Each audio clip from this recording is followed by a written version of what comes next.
Another beautiful Bournemouth day. Sun shining, beaches lined with families, couples strolling along the pier. Peaceful as can be down on the south coast. Welcome to Bournemouth, a sleepy seaside town on England's south coast, famous for its 11 miles of golden sand that cling to the shoreline. An unlikely setting for a tiny team who have reeled off one of the most famed underdog stories in Premier League history.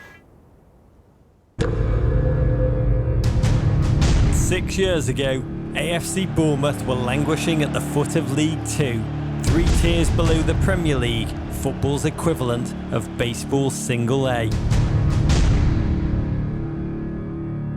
The team ending the season in bottom place is doomed to be relegated from the entire league, a fate which for financially beleaguered Bournemouth, already bankrupted and dependent on their fans' largesse just to keep the lights on, would have meant the end of the club.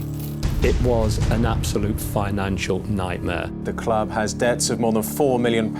We were struggling for washing powder to clean the clothes. Cherry's still in the bottom 2 and in grave danger of dropping out of the Football League.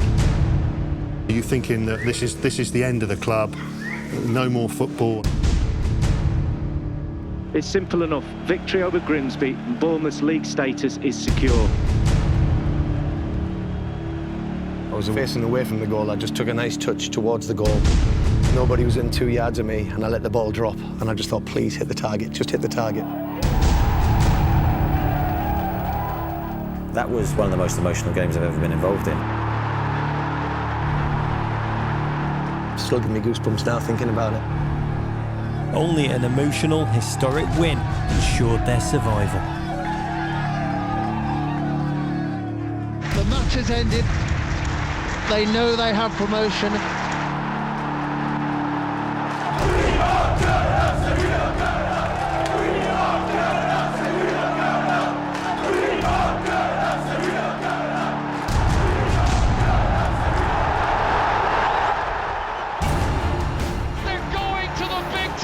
Bournemouth's footballing dreams come true. They're going to the Premier League.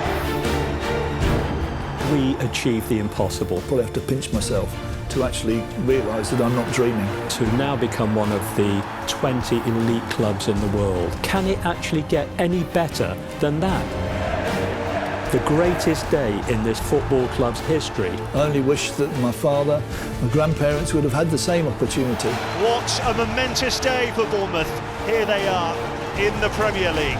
I don't think anybody who's being honest would have thought that in their wildest dreams that this would ever be a Premier League football club.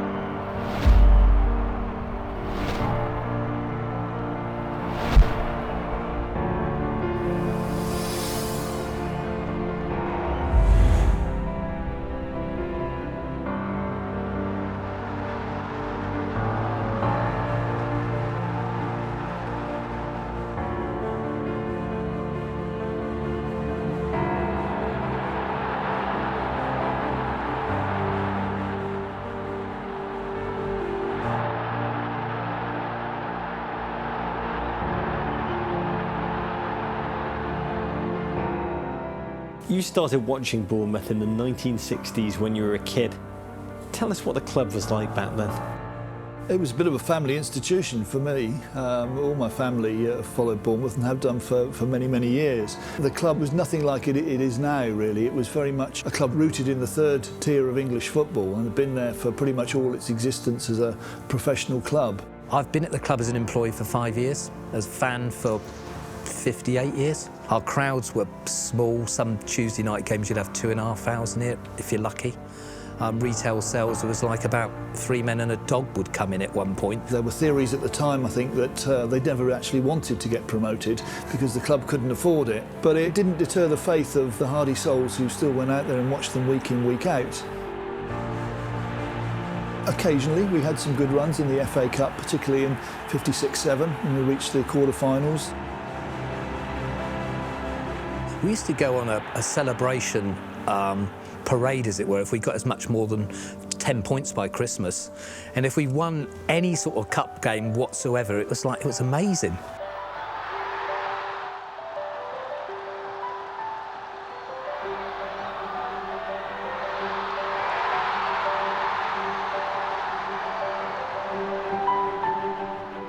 It's got to be the greatest day in my life, and I'm sure the greatest day in the lives of all the players. And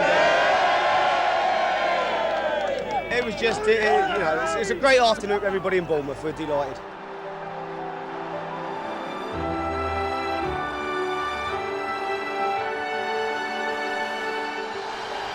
Players streaming forward. Morel can get the cross in. He does. To the far post, nodded away, only half cleared. Augusto looks it forward. Cook plays it in. That might be a chance here for A.F.C. The biggest thing really was probably our promotion to what is now the Championship under Harry Redknapp back in '87. But unfortunately, we only stayed there for 3 years, and as a result of our time at that higher level, we overextended ourselves. 1990s, the club were cash-strapped. You started a memorabilia sale, you started programme sales. Can you talk about some of the efforts you did? Everybody basically got behind the club to try and save it. There were all sorts of things going on, from the usual marathon runs, face painting. When we demolished the old stadium, we were selling off seats. People wanted to buy pieces of it in case it wasn't going to be there. So gradually we developed a business just basically selling assets that the club had anyway, but didn't realise that they could actually really raise revenue from. And that contributed in some small way towards the saving of the club. Things went wrong for the first time in 1997 when the club went into administration, and you thinking that this is the end of the club, no more football. And I remember going to the game the next day, and I went and stood on the terraces with the fans, and people were in tears. Commercially, it was a very tough sell. Local business was our core business, basically. So it was the local plumber, the local builder that Bournemouth supporters wanted to see their name next to the pitch, wanted to bring customers or clients along, were passionate about the football club. The retail store here used to be like a caravan parked at the back of one of the stands, and it was run by the current club secretary, and he used to stand there and just sell the odd scarf, the odd mug. We were struggling for kit, and we were struggling for washing powder to clean the clothes. They, in the end, had to have a whip round to buy some underwear to wear in matches because the club couldn't afford to actually purchase it for them. It got that bad.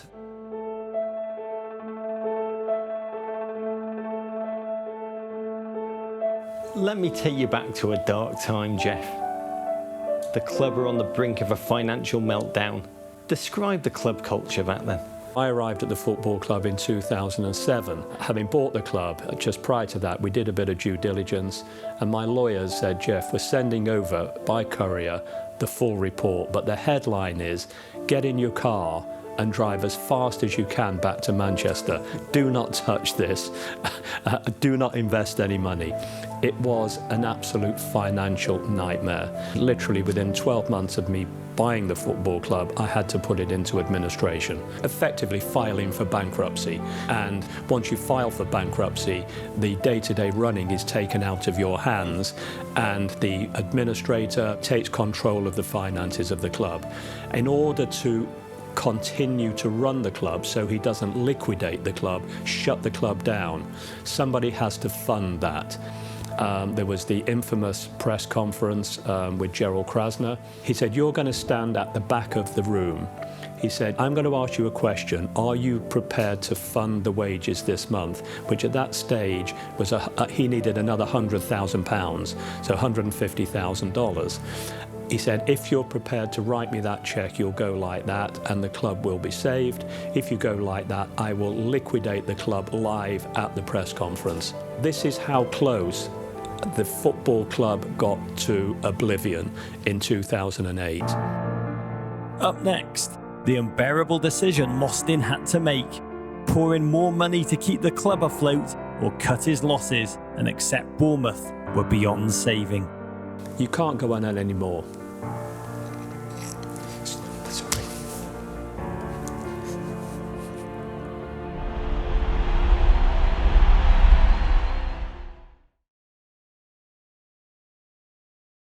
Last night, Belvers brought us the breaking news in sport that AFC Bournemouth had lost their fight to avoid going into administration. Belvers, you've been to Dean Court today, of course. What's the latest? Bournemouth, the bottom of League One again tonight. Fred, the club has debts of more than £4 million and is up for sale. But it's not all doom and gloom. There's a positive and optimistic air tonight as former Leeds chairman Gerald Krasner takes control. He's the administrator and believes he can and will find a buyer or buyers who will leave the club debt-free and with a bright future. Initially, he has 8 weeks, but only because under fire chairman Jeff Mostyn invested another 6-figure sum of his own money this morning. So you were faced with a tough decision. Cut a cheque for $150,000 of your own money. Yeah. Not have the team that you loved go out of business. At this stage, I'd already put in over £1 million into a dark hole. I'd had enough. I couldn't see the end of the tunnel. The administrator that we've alluded to made it quite clear to me, as long as I was writing the cheques, he would continue to try to find a buyer. When I left home that morning, I remember Rose saying to me, "You can't go on anymore." Sorry.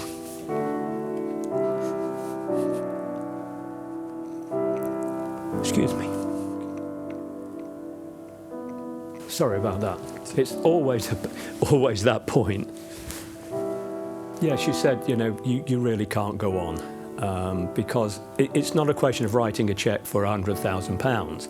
It's a question of, the next month's agenda. There's only 2 items on the board minute, on the board meeting. Date of next cheque instead of date of next meeting. And the minutes of the last meeting was how much you paid last month. There was nothing else to discuss. So I arrived, and when I got home, she knew I'd paid it. Despite us collectively thinking, right, I really wouldn't go on anymore.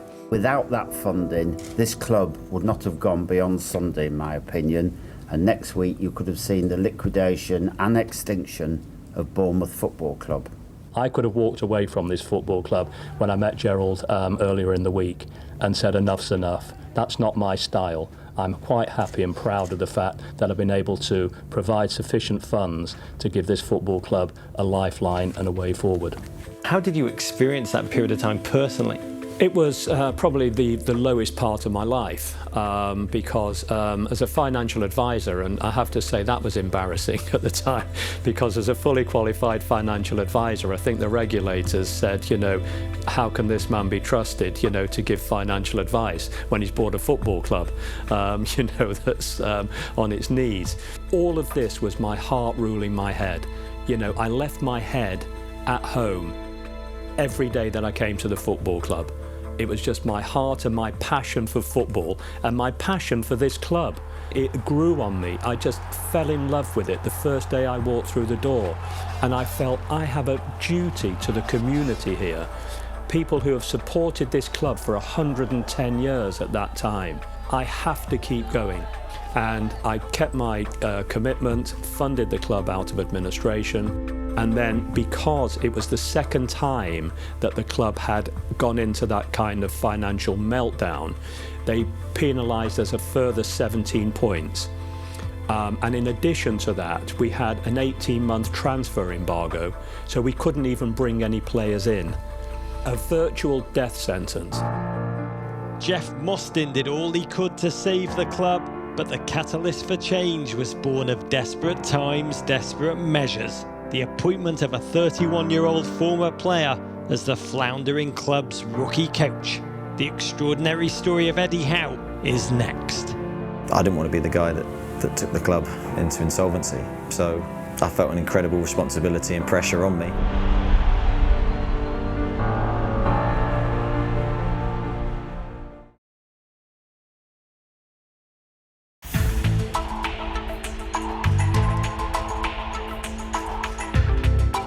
Bournemouth manager Eddie Howe walks out as a Premier League manager for the very first time. What a moment for the 37-year-old. He's led the Cherries to 3 promotions over the last 6 seasons.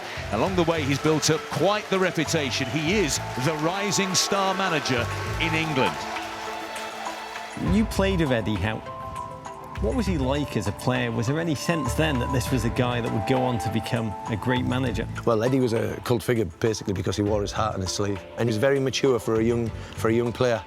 And I could see then there was something about him, and I just thought, he's got what it takes. He was magnificent for the last couple of years of his career.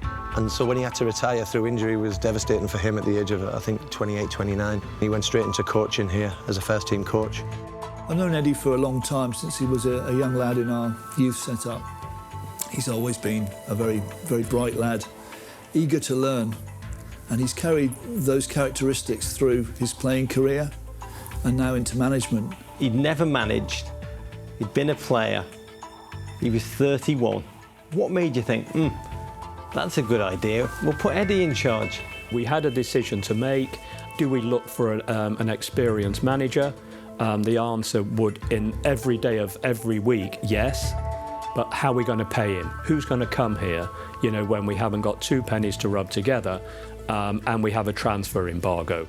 So the one person that stood out was somebody that had something that nobody else at this football club had. Passion for the town and passion for this football club. He's been with us since he was 10. Now, if anybody could achieve a miracle, it was a person that had Bournemouth through and through, and we made him an offer, and it was his first opportunity, and he took it with both hands. Officially, the Football League's youngest manager. At 31, Bournemouth boss Eddie Howe is younger than a couple of his players. Howe says his age is the last thing on his mind. It was very difficult. I think we were 7 points away from the nearest team to us. We were in the bottom two of League Two, and my brief was to try and keep the team in the league. If we were to suffer the fate of going into the conference, the club would cease to exist. I didn't want to be the guy that took the club into insolvency, so I felt an incredible responsibility and pressure on me. But when offered the job and being told that, you know, we think you're the guy that can do it for us, I couldn't turn away from the challenge, so I had to take it. You were an untested rookie 31-year-old coach. From your perspective, why do you think the club turned to you at that second? I don't know, in all honesty. When offered the job the first time, I said, I don't think I'm the right guy. For those reasons that you've just said. I think that makes perfect sense, what you just quoted to me. I'd be like, yeah, don't employ him. But the guy in charge, Adam Murray, we got on well. He really believed in me, and he said no. He asked me a second time, and then he eventually told me, he said, this is your job.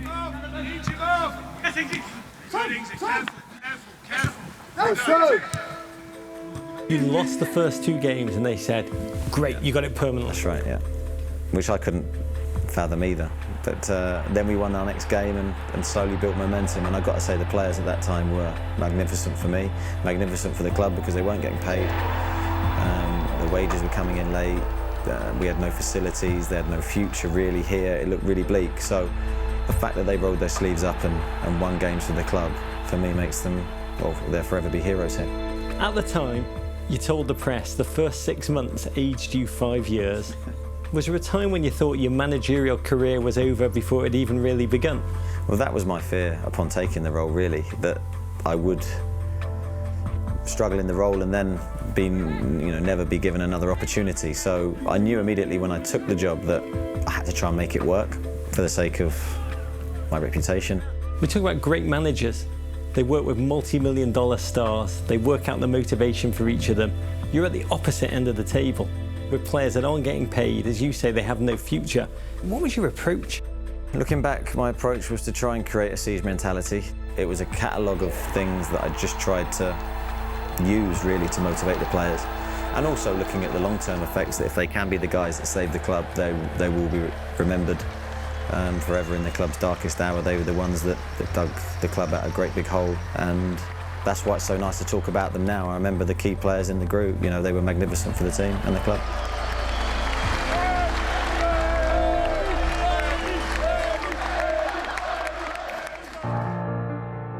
Up next, Steve Fletcher, a cult figure at the club, tells the story of his legendary goal that sealed Bournemouth's great escape in 2009. Nobody was in 2 yards of me, and I let the ball drop, and I just thought, please hit the target, just hit the target.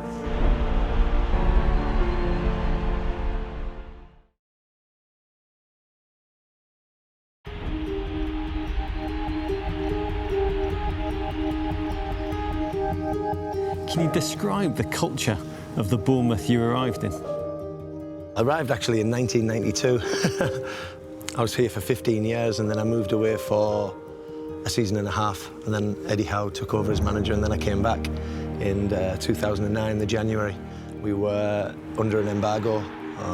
We couldn't sign any players. We had a 17-point deduction that season for going into administration.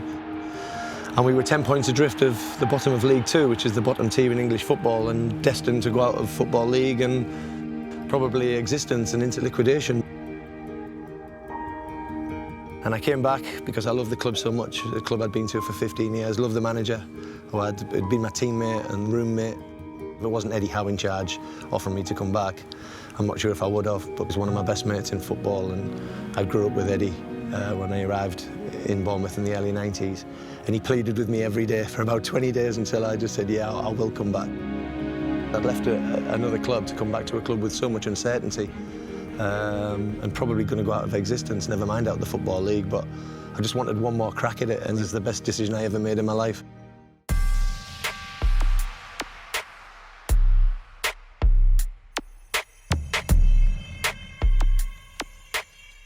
It was very nerve-wracking. Grimsby were in the same position as us. There was only a point separated us.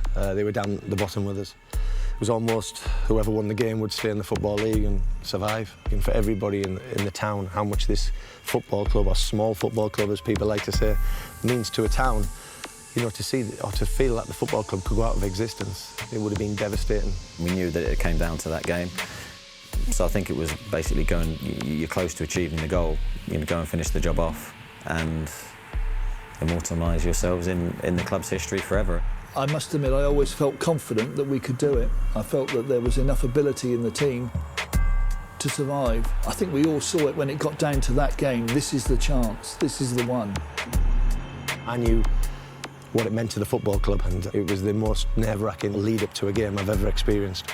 What did Eddie Howe say to the team before the game? He said nothing changes, and the whole build-up to the game was exactly the way we'd built up for every game. But deep inside, I think the players knew the importance of it, although nobody showed it and you tried not to. So it was for us older players to make sure the young lads stayed calm and everybody go out and perform the way we had done for the previous 19 games. You were the leader of this team. You were the player that would talk to the teammates in the huddle before the game. Do you remember what you shouted at them that day? I just said to them, remember this moment. This is a big day in the club's history. The manager said, go out and perform and do it for the town and do it for yourselves. I remember his speech before we went out. He said, you could be a part of history of this football team. Go out and do it. And I just really, you know, replicated what he'd said in the changing room. I said, nothing changes. We play as a team. I love you all. Whatever happens, but we will win. Gives you goosebumps. Still give me goosebumps now thinking about it. I just remember the speech. And it's, you know, it's something you can't describe unless you're in that position. It kind of didn't work. You went a goal down before half-time. We were like, oh, well, that didn't work. We deflated now. You know, a lot of managers in that position would have panicked and come in and rip through the boys, but that's not the way Eddie works. And that just proved how good he is as a manager. He knew we could still go out second half and turn it around. And we got an early goal, which made a massive difference within 5 minutes. And we were on top for so long, and I thought it was coming, and it did in the 80th minute. Cross came in from the right wing, was really high and deep, and my teammate, Mark Molesley, jumped for the ball to head it, and he lost the header. And he says to me all the time, he said, if I'd never lost that header, you might not have got the opportunity. Nobody was in 2 yards of me, and I let the ball drop, and I just thought, please hit the target, just hit the target. And I caught it so sweetly, and it went in the roof of the net.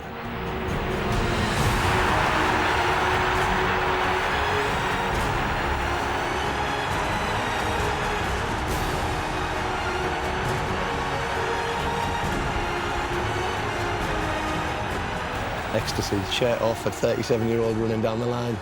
I got halfway down, I was shattered, so I had to stop, and the whole team just jumped on me, and it's the best feeling I've ever had in football. It was like a schoolboy running around the schoolyard, not a 37-year-old who should be mature about the situation.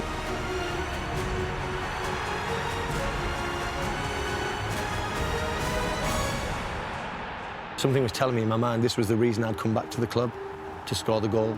I know I can easily say that now, but at the time, and I've never felt that in any game. Of the 800 plus games I've played as a player, I've never felt it, and I just felt I was going to score. I was going to get the winning goal that kept us in the Football League.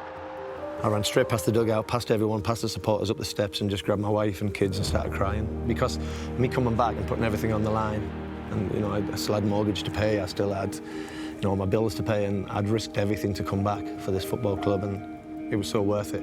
And it wasn't the fact I'd scored the goal, it was the fact we'd won and we'd stayed up and we'd secured our safety, and you know, it meant so much. When Fletch scored and it was sinking in that we were there, I think I remember shedding a couple of tears, and just the relief was huge that we'd actually achieved what we set out to in the most bizarre circumstances. That was one of the most emotional games I've ever been involved in. The crowd's reaction after the game, those moments will live with me for a long time.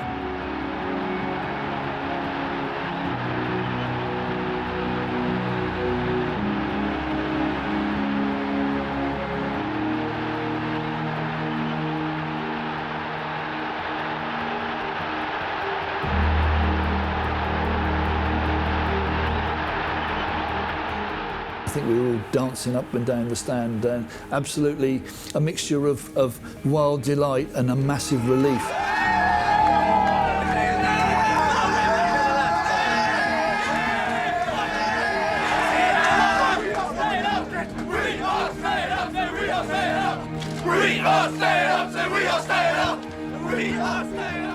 What is incredible, the only thing I can remember about that day is the goal. I think it was the stress and the strain and the magnitude of what we'd achieved. I don't think anybody had ever recovered from minus 17 points with a transfer embargo to actually save the day. I was a small, low-league footballer for the majority of my career. You know, I had 24 successful years, more than I could have ever dreamed of as a boy. And, you know, to achieve something like that, why should you forget it? Fletcher's goal didn't only guarantee Bournemouth's league status, it was also a turning point that marked the start of the club's staggering surge up English football's ladder. A look at the Cherries' rise to the Premier League is next.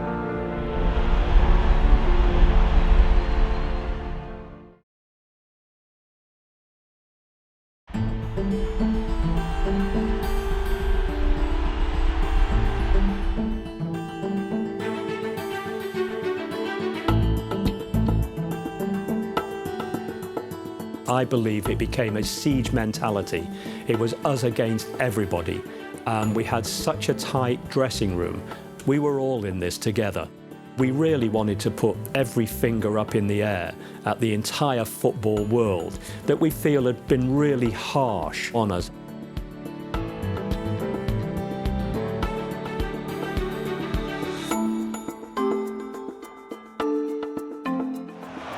Dancing feet to try and open up some space. Oh, what an effort! What an effort that is! He scored a cracker in the week and he scored another one here, Harry Arter. Brilliant connection as he whips this into the far corner. What a goal! You joined Bournemouth when they were in League One. What kind of club did you think you were joining?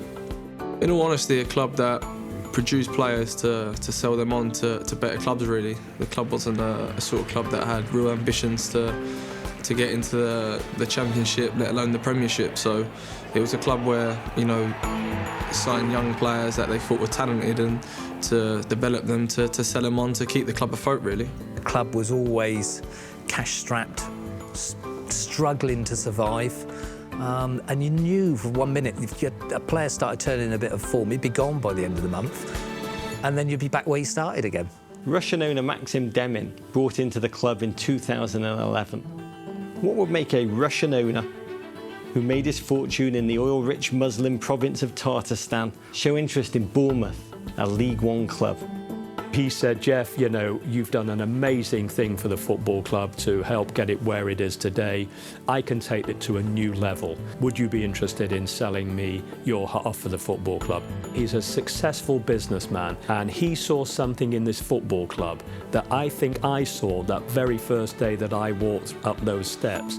This club could be a sleeping giant. He was happy to invest relatively huge sums in order to try to, first of all, stabilise and take us to a level that nobody, you know, in Bournemouth or world football would ever imagine we could get to.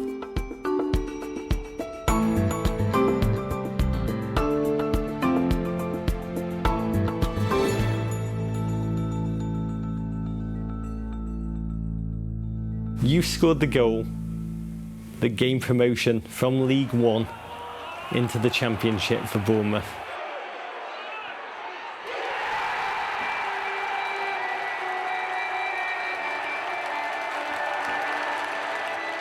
When that ball went in, did you think the Championship, it doesn't get any better than that? Honestly, yeah. For a group of players to go on the journey we did that year was ultra special, and the Championship at that time felt like a million miles away. So it was a very special day and one I'll remember forever. It's great for the club. The club is ready for the Championship. It's time. It's our time. We had a couple of heavy defeats in our first few games in the Championship, and everyone was saying we're going to have to play a different style of football, and Bournemouth won't survive at this level. And you know, I think we just went back to working harder, trying to improve. People used to call us, you know, little old Bournemouth, you know, are competing here. How are they ever going to get out of here? But we didn't implode. We just kept going from strength to strength. Jones trying to get free. He's there! Oh, what an impact from Kenwyne Jones on his Bournemouth debut. He has scored a priceless equaliser. Everybody doubted whether our existing squad from Division 1 would be capable. The night we played Bolton and secured promotion here, there were 8 of our starting lineup were our first division players. Now that tells you about the mentality of the players and the ability of our incredible manager to bring out the very best in those players.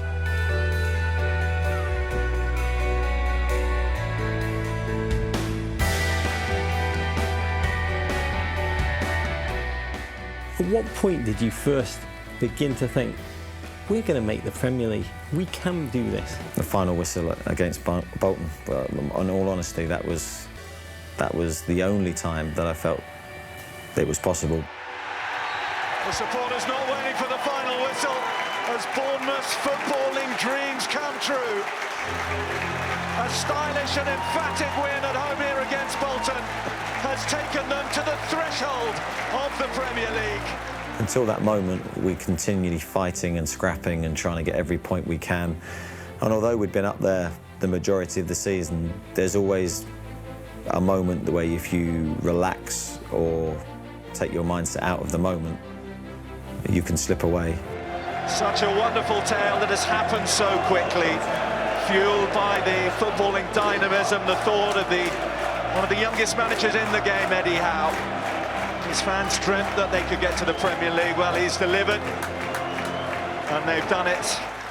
It was a special night because it was here. You know, that made it all the more special to see everyone with the emotions that they felt that evening. It was also a very good performance, which anyone that knows me well enough that I'll always focus on the performance and how the team plays. So I was very proud and very pleased for a group of players that not so long ago were associated with League One, League Two clubs, but they'd proved everybody wrong as well, and we'll now get the chance to grace the Premier League. And it's just it was an accumulation of everybody's hard work that night. How do you understand the factors that have conspired to propel this club to success? It's been a real team effort, and we've been, you know, I've been lucky enough to manage some really special teams. I thought the first team that I would manage would be the best team that I would ever be associated with in terms of their work ethic and their team spirit. And then the team that went from League One to the Championship I thought was exactly the same in terms of mentality, and then the team that went from the Championship to the Premier League just took it to another level again. So been very fortunate to have some brilliant characters in the dressing room.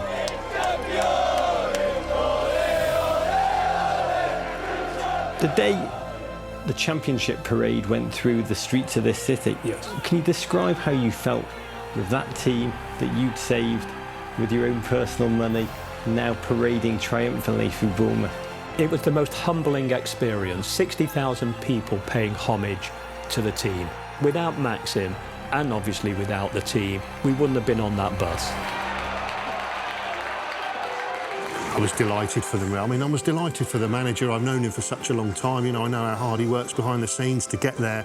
You know, I was so pleased, and I don't know the owner very well, but I was pleased for him because, you know, he's put a lot of money into this club, and he's hit the jackpot as a result of it, so fair play to him. But if someone had told you then that within 5 years this club will be in the Premier League, what would you have said to them? Probably my reaction there, probably just have a little laugh to myself and think they were dreaming, really. And that probably goes for everyone associated with the club. There's not anyone that could have predicted the rise and how quick we have rose to where we are now. When you look at the quality of the sides in the Championship, it's huge. The vast majority are ex-Premier League clubs. Now, how can a small club ever hope to compete with them on a like-for-like basis? So we did this on the pitch, not in the boardroom, not spending money. A big thank you to everybody. You've been magnificent in your support of the club for a long, long time. Hopefully you're enjoying this moment, but a big thank you to every single one of you who are here today. I've spoken to a number of club secretaries last year, and without exception, they all said how pleased we are to see Bournemouth being successful, because it gives us all hope. I think what we're seeing here is probably a once-in-20-year experience. Up next, can the Cherries, having come so far so fast, adjust to life in the global spotlight that is the Premier League? The club means business. They're there to compete. They're not there to make up the numbers.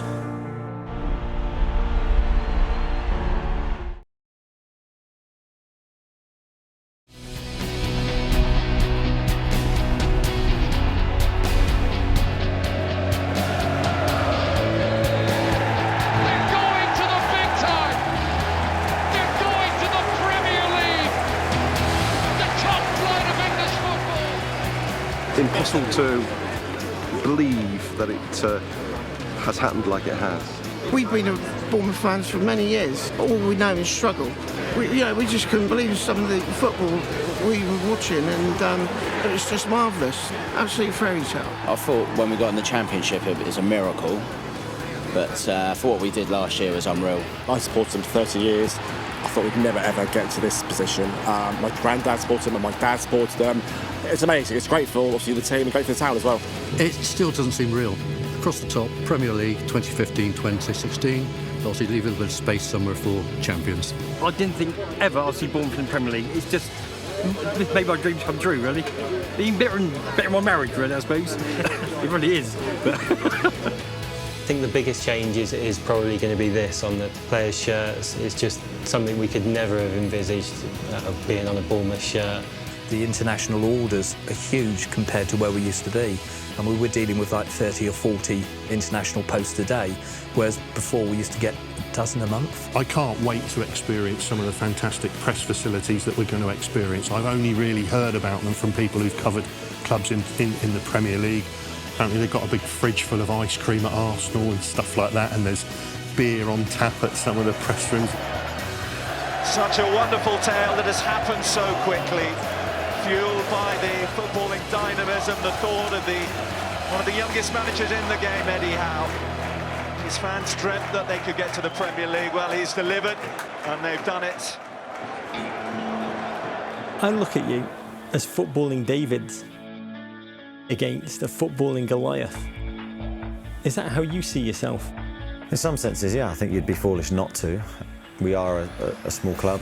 We've never claimed to be anything different, but I do think we have a lot going for us at the same time. We're going to have to step up to the challenge ahead and keep our belief. The club have transformed themselves as they've made their way through the table. How have you changed along the way? I'd like to think I've become a better manager. I'd like to think that I've developed skills, and my coaching technique and coaching style, I'd like to think, has been learnt along the way, really. When I took the job, I had no idea what that was, but sort of had to find it through doing the role. He won't let you rest on your laurels after a good game or a bad game. His mentality's the same. You know, Monday morning it's back to work and improving what he feels you need to improve at, and it's been relentless really over the last 5 years in you know, what he feels he can do to get the best out of someone, and without doubt it's definitely worked for me. What a momentous day for Bournemouth. The capacity just 11,700. Although right now you'd think it was at least double that. Your stadium is beautiful. It holds 11,700. Yes. Does it feel daunting that you're going to be playing against opponents like Manchester United, Old Trafford, capacity 76,000 people? What I see is Manchester United and Chelsea and Manchester City coming here and playing in front of 12,000 people being absolutely daunted, you know, by the fact that fans can practically reach out and touch them. This is going to frighten the life out of them. And when we go to play in front of 76,000 at Old Trafford, our boys are going to be thrilled to show people what we can really do on the biggest stage of the world. You're about to put your tactical acumen up against the likes of Louis van Gaal, Jose Mourinho, Arsene Wenger. As a manager, does that fill you with excitement, trepidation, fear? I think it's got to be excitement. It's got to be a positive challenge for us. We can't look at this in a fearful or anxious way. The only way we're going to be competitive and excel is to take the challenge head on. Going toe-to-toe with the very best in the world will be an unbelievable experience for us, but we want to be competitive. I think as a footballer, when you're quite young and you know you're trying to get to the highest level, you kind of take it in your stride. But it's one of those when you sit back and reflect like we are now. It is amazing, really, how far the club has come, and to be part of that journey, I feel ever so privileged. And hopefully the club can stay on the up and we can keep progressing. We're going to a level that nobody really knows a great deal about, apart from having seen it on the television, read about it in the newspapers. I think it's only going to hit us when we go to some of these, places that we've never been to, the Arsenals and your Chelseas and your Man United. We're not naive, we know we're not going to win as many games as we did last year, and this season is going to be a lot more highs and lows. But we're going to have to try and stay level-headed and just try and take each game as it comes, and don't beat ourselves up too much if we're not to win a game or we're not to win a few games, and just try and stay positive. Someone said to us last year, it's a bunch of misfits who have come together, and it is true, really. We've all come on hard journeys and found ourselves coming together, and we've got such a strong bond in the changing room. Our hard work stems from the manager, and that's what we build our reputation on. What's the dream scenario? Survival. Simple as that. We'll win some games that people don't think we'll win, and vice versa. I think we'll do well. I think we'll surprise many people on and off the pitch how well this football club's run, how good our players are, and the style of football we play will be great for the fans all around England to look at. I think that this headline sums up how they're going to do this season. The club means business. I've said that they're going to finish mid-table, maybe lower mid-table, and I'm sticking to my guns. They're there to compete, they're not there to make up the numbers. It's a good pass to, it's Pugh, and it's still Pugh! Oh, wonderfully done! What about this? A moment of history for Bournemouth. Their first win, and what a win it was!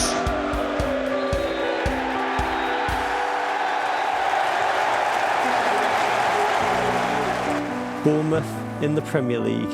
What gives you hope that they're going to be there at the end of this season? My main hope again is through the manager. If anybody is capable of keeping our team in the Premier League, then he's the man. Eddie is just a legend. We don't forsake our principles at this club, you said when you were first promoted. What are the principles of Bournemouth? Being brave with the ball, trying to dominate possession, playing creative, attacking football. I think the supporters have become ingrained in that style now and expect to see it. With a real work ethic off the ball to try and win it back as quick as we can, and to see players giving their heart and soul into every performance. I think they're without going too detailed, they're the main key ingredients that have brought us a lot of success. The motto of this team is? Together, anything is possible. What is that anything in the year ahead for Bournemouth? Anything for us is being competitive, winning games in the best league in the world. I think if you work hard enough, your dreams can come true, and that's what this success story has been down to. It's not been down to money or any one person. It's been groups of people giving everything for one common goal, and that's what's got us in this position. Cook plays it in, that might be a chance here for A.F.C. Oh, what an effort! What an effort that that is! This is uncharted territory. Oh, what an impact! It is absolutely incredible. And listen to the reaction of this crowd.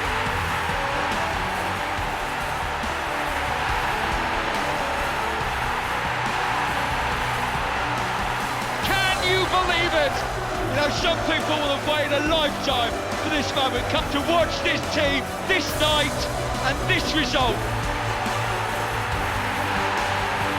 Fairy tales, it would seem, do come true. The Premier League beckons! Bournemouth, for the first time ever, are heading to the top flight of English football. This is what being a football fan is all about.